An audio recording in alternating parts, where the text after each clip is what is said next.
I was 3 sips into my lukewarm break room coffee when Sarah from HR poked her frosted blonde head in and said, "Dana, can we chat real quick?"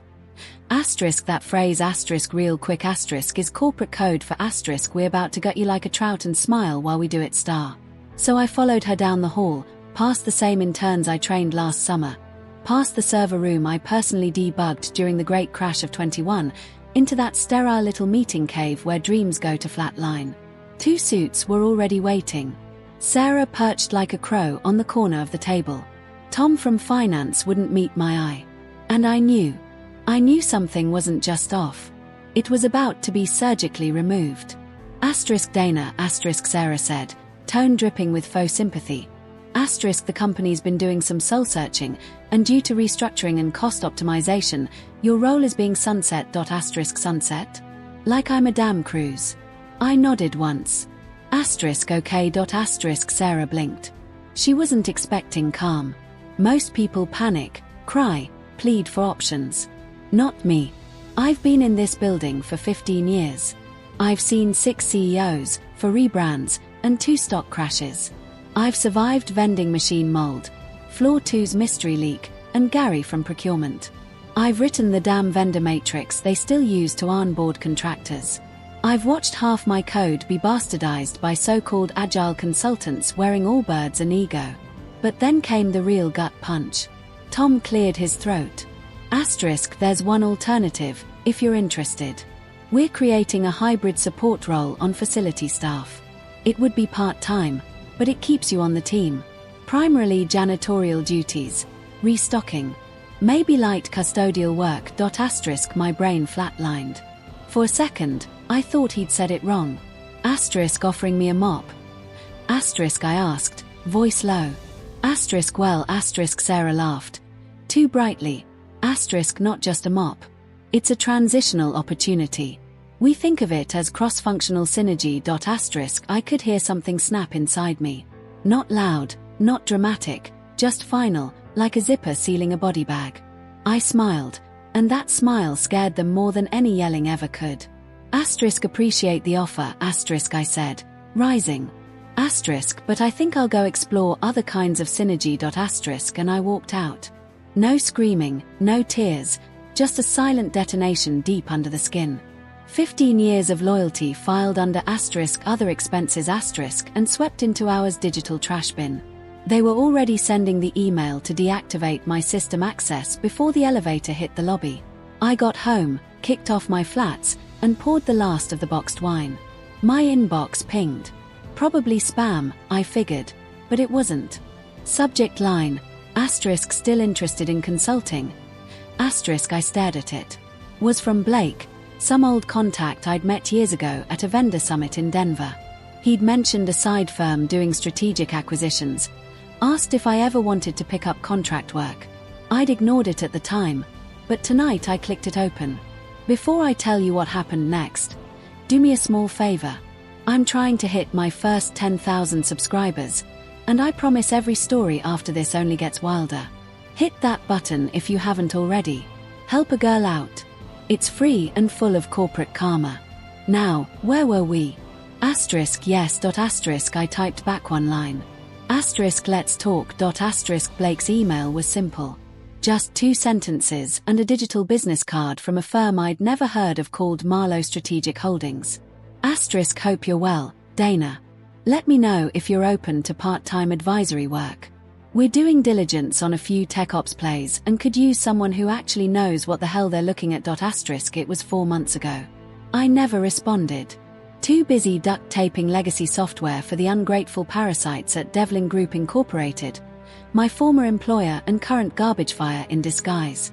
Now I sat in my living room, sweatpants on, wine gone, rage simmering under a dead calm, like a house fire behind frosted glass. I clicked reply. Still open. What kind of work? I hit send, didn't reread, didn't second guess, cause the version of me that got offered a janitorial gig was dead. And the one typing now, she was fluent in bloodless revenge. 12 hours later, Blake called. Voice just as chill as I remembered. The kind that makes you picture a guy who owns too many watches and never uses a coaster. Asterisk, we've got an opportunity, asterisk, he said. Asterisk, ever heard of ban on holdings? Asterisk, I laughed. Asterisk, only every time I had to do emergency reporting for them. That's Devlin's parent. Asterisk, silence on the line for a beat. Asterisk, wait, asterisk, he said, slowly. Asterisk, you worked for Devlin for 15 years. Jesus. We're about to start due diligence on them. I had no idea. Asterisk, neither did they. He chuckled. Asterisk, you want in? Asterisk, asterisk, yes, asterisk, I said. Asterisk, send the NDA. Asterisk, the doc landed 10 minutes later. Tight, aggressive, ironclad.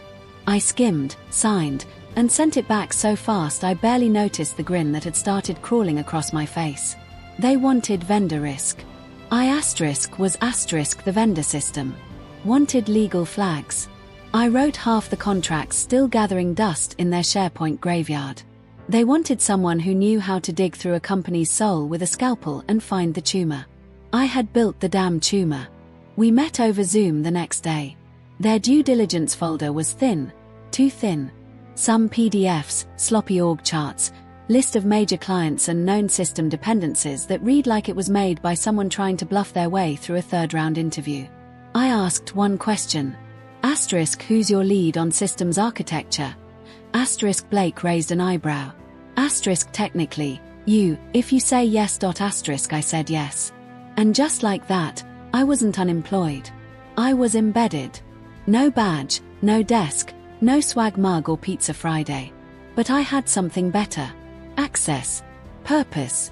A company full of smug bastards who still didn't know what had just stepped onto the battlefield. Now, let's talk about the clause I buried in the vendor agreement back in 2017. The one that's about to make somebody's M&A department cry.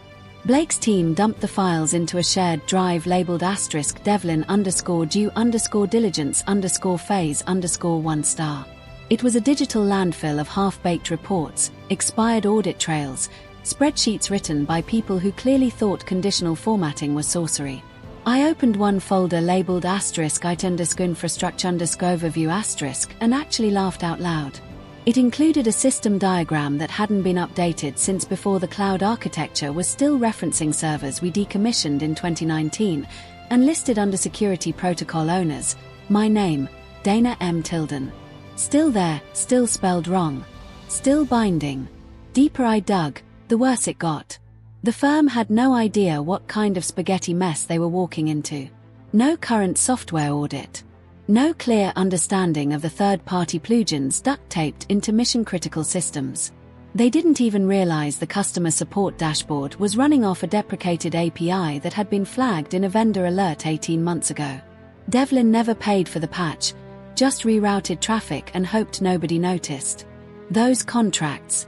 I opened a PDF titled asterisk vendor exclusive master agreement 2017 asterisk and felt a chill ripple up my spine. Page 4, Section B. Clause 7.3. I'd written it.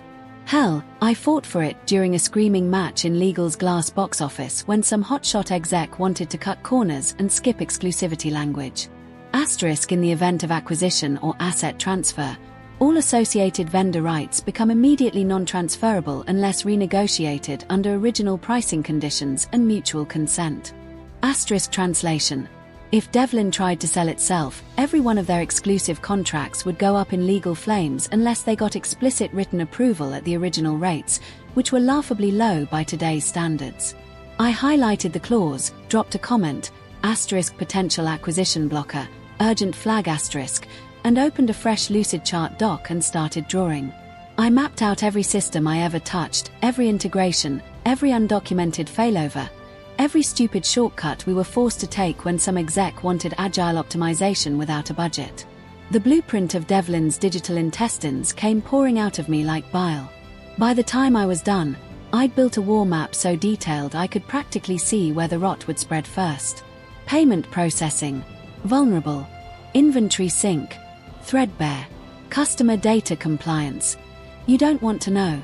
I labeled each system with its dependency score, maintenance lag, and the last known audit, most of which were never completed. And at the bottom corner, I dropped in a note. Asterisk 90% of the stack is still running off platforms I architected personally. No upgrades, no redundancy. You own them. You own their failures. Asterisk I sat back and stared at the screen. Not with pride, not even with bitterness. Just a strange, clear satisfaction, like finally diagnosing the disease that almost killed you. Because I wasn't documenting a company anymore. I was digging a grave. That night, I got a Slack ping from Blake. Asterisk holy shit, this map is gold. Asterisk no, Blake, it's not gold. It's gasoline. 2 nights later, I logged into Devlin's internal vendor portal out of sheer morbid curiosity and nearly dropped my tea. I was still in. Not admin level, full permissions, but enough. Apparently, someone in IT had left my consultant profile active. Probably flagged it for removal in the next quarterly sweep, ours version of spring cleaning. But for now, I was a ghost in the system. No alarms, no blocked credentials. Just quiet access to a dusty corner of a company that still thought I was gone. I didn't hack anything, didn't spoof, didn't bypass security. I clicked the same link I'd used for 3 years, entered the same credentials, and boom, there I was.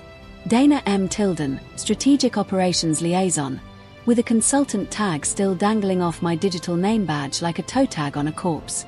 I clicked asterisk vendor underscore archive asterisk, waited. Clicked asterisk master underscore contracts asterisk, waited again, and there it was. A master vendor list. Updated 6 weeks ago. The PDF opened in slow motion, the weight of it settling across my shoulders like an old coat I never should have taken off. Pages and pages of contracts, addendums, clause stacks, names I hadn't seen in years.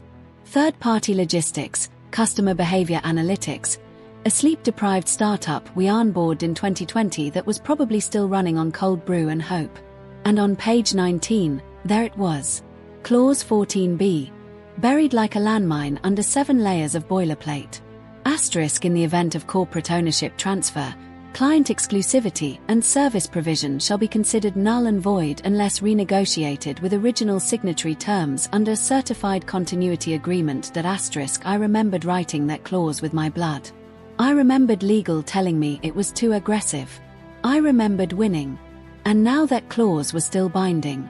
Dozens of contracts, entire infrastructure pipelines, all tied to a tiny paragraph that could unravel them in a sale, cause you can't sell what no longer legally exists post-acquisition. I downloaded the file, legally, through my still active profile, and closed the window. I logged out, cleared the history, shredded the device ID. I wasn't breaking in.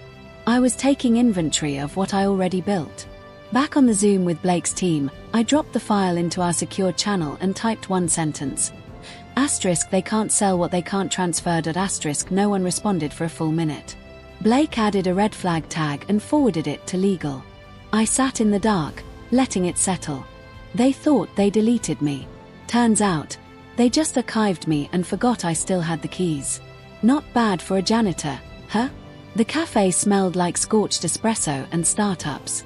You know, the kind, half-assed assembled furniture, acoustic indie covers of songs that used to mean something, and tables full of people pretending Slack is a personality. I was at the corner one, laptop open, sipping a drink that had the audacity to cost $9 but still tasted like guilt and almonds.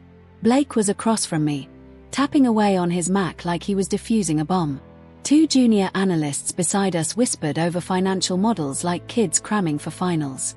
We were finalizing the package, the one that would land like a sledgehammer on Devlin's boardroom table. It was tight, brutal, beautiful. Then my phone buzzed. LinkedIn notification. Asterisk Brian Keller has posted an update. Asterisk Brian Keller, Devlin CEO, human LinkedIn post come to life. A man whose only talent was surviving long enough to climb the ladder and convincing other people he'd built it. I clicked it out of habit, and there it was, in all its corporate gaslighting glory. Asterisk leadership isn't about popularity. It's about vision. Tough decisions pave the way for leaner, stronger futures. Proud of the resilience our team is showing during this season of transformation. Asterisk attached. A photo of him smiling in front of a glass wall, sleeves rolled, arms crossed, looking like a rejected stock photo of asterisk thoughtful executive star. #leadership #resilience #transformation Tuesday. I almost choked on my overpriced latte. Hey, Blake, I said, tilting my screen toward him. Know how they're trying to pitch themselves as a streamlined operation. Yeah, well, their fearless leader here has a history of deferring IT audits to save costs.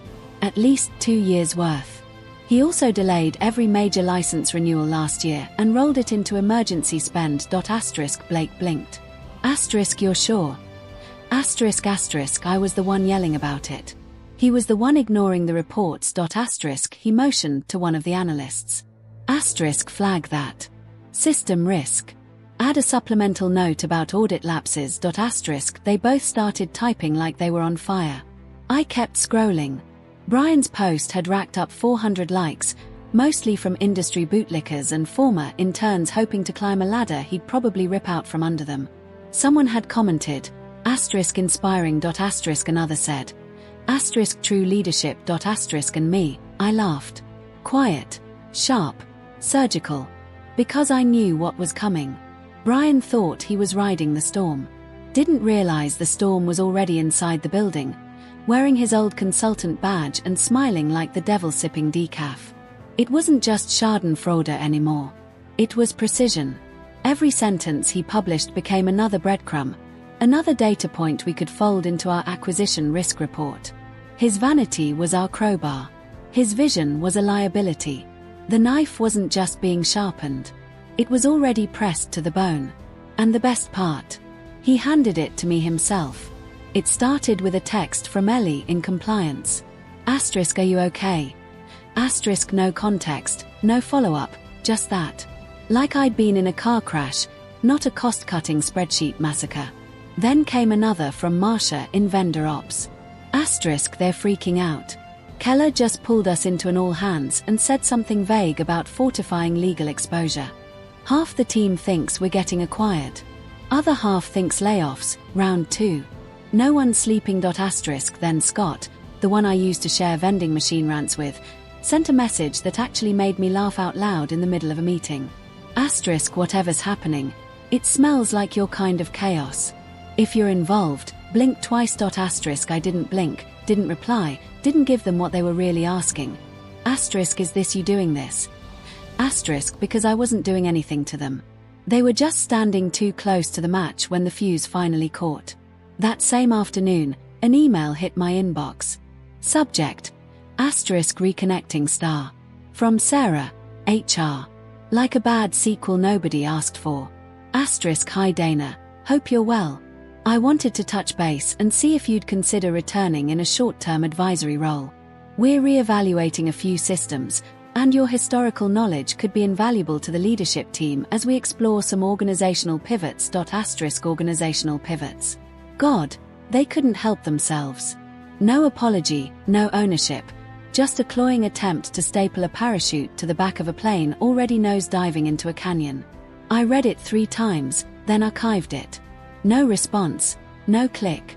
Just a cold little tombstone in my Gmail marked HR_desperation_vault_2 *. I knew what was happening behind those glass walls. Whispers in the break room. Sudden closed-door meetings. Mid-level managers refreshing the Slack directory to see who disappears next. Rumor mill had gone feral. Some were guessing bankruptcy. Others guessed regulatory trouble. A few even suspected sabotage, which was delicious in its own way. Nobody suspected me, because nobody at Devlin had ever really seen me. They saw Dana from Ops, the one who always fixed things, who never made a fuss, who bled overtime into weekends without raising her voice. They never saw the full system, the pressure points, the faults, the trapdoors I'd memorized like my own fingerprint. They thought I left quietly. They didn't realize I left loaded. And now, every nervous glance over shoulder, every hushed Slack thread marked *private*, every icy ping from legal, it was a ghost they couldn't name. I wasn't coming back. Not to consult, not to fix, not to mop. I was already where I needed to be. And the foundation they'd built on my work. It had just started to crack. At 9:12 a.m., an email was sent. Subject: Devlin _acquisition _package final risk summary plus red flag star. It went to a curated list of legal and executive contacts inside Devlin's parent company. And buried in the attached PDF, on page 17, bolded, annotated, and hyperlinked, was the fuse. Clause 14b. Non-transferable vendor exclusivity agreements. Language written by yours truly in 2017, now elevated from ignored fine print to full-on financial guillotine. I watched it land in real time. You could feel the detonation through the silence. At 9:31, I saw the first ping on our internal Slack. Heads up. Devlin's general counsel just requested a full red line reviewed at 9:42. Emergency legal meeting added to their internal calendar. No subject lined at by 10:15. Marlowe's senior partner got a reply email requesting a direct line of contact with someone familiar with legacy vendor architecture star. Blake messaged me one word, you in? I said yes. An hour later, I was sitting in a secure video room, hair pulled back, glasses on, a neutral expression carefully layered over the satisfaction burning beneath it. They didn't know I'd be attending. Not until I appeared, muted, in the corner box of the screen. They called me only strategic advisor star. The meeting opened with formalities, soft voices, everyone pretending this wasn't a gunfight. Devlin's lawyers looked freshly panicked, eyes darting. One of them was the same associate who once told me my clause wasn't enforceable at scale star. He looked like he hadn't slept in 3 days. Then Marlowe's legal lead calmly walked them through the document. Identified a significant impediment to transferability under existing contractual obligations. Specifically, Clause 14b of multiple vendor agreements outlines a non-transfer clause in the event of ownership change. Someone on Devlin's side interrupted. We've never had a problem with that clause before. Blake leaned in, voice smooth like black ice. That's because no one's tried to buy you before. The lawyer flipped to the next slide, displayed a highlighted version of the clause, my clause, along with a column titled contracts at risk 47. Renegotiating at original rates is non-viable. Service interruption is likely. Client retention is at risk. We're currently classifying this as a Tier 1 blocker. They started to sweat. I watched as the head of legal whispered to someone off-screen.